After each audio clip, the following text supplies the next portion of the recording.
কোনোদিন ইবাদত করার সুযোগ পায় নাই, ওই শুকটান দেওয়া বিড়ির মধ্যেও যদি সে ওই দাঁড়িপাল্লার দাওয়াত দিয়া আল্লাহর দ্বারে কবুল হয়ে যায়, এমনও হইতে পারে পিছনের সব আল্লাহ মাফ করে দিয়ে তার তো ভালো করে।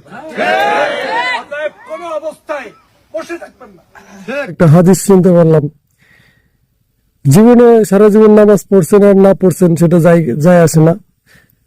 বিড়ি তো সারা জীবন খাইছেনি, ওই বিড়ি ফুপাইতেই কোন রকম ভাবে দাঁড়িপাল্লায় যদি ভোট চান, তাইলে আপনার বেহেশত নসিব হয়ে যাবে।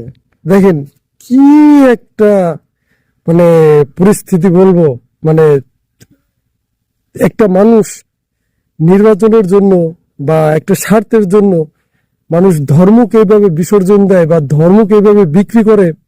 আসলে এই আঙ্কেলের কথা না শুনলে হয়তো আমরা বুঝতে পারতাম না।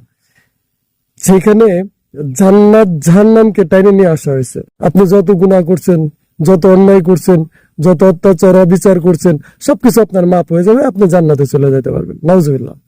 আসলে একটা ভোটের মাঠে একটা স্বার্থের কারণে আল্লাহর জাহান্নাম জান্নাত নিয়ে এমন অপপ্রচার, এরকম লোভ লালসায় মানুষকে বিভ্রান্ত করা, আসলে আমি মনে করি, আমার ব্যক্তিগতভাবে মনে করি এটা খুবই জঘন্যতম, খুবই নেক্কারজনক।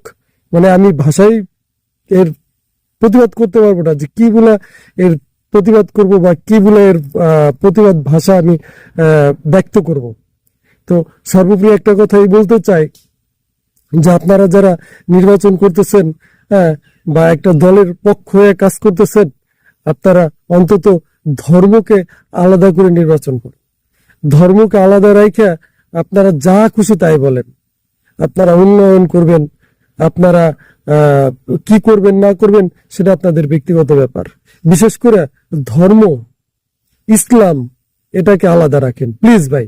এই ধর্মকে, ইসলামকে পুঁজি করে আপনারা বিভ্রান্তি ছড়ায়েন না মানুষের মাঝে।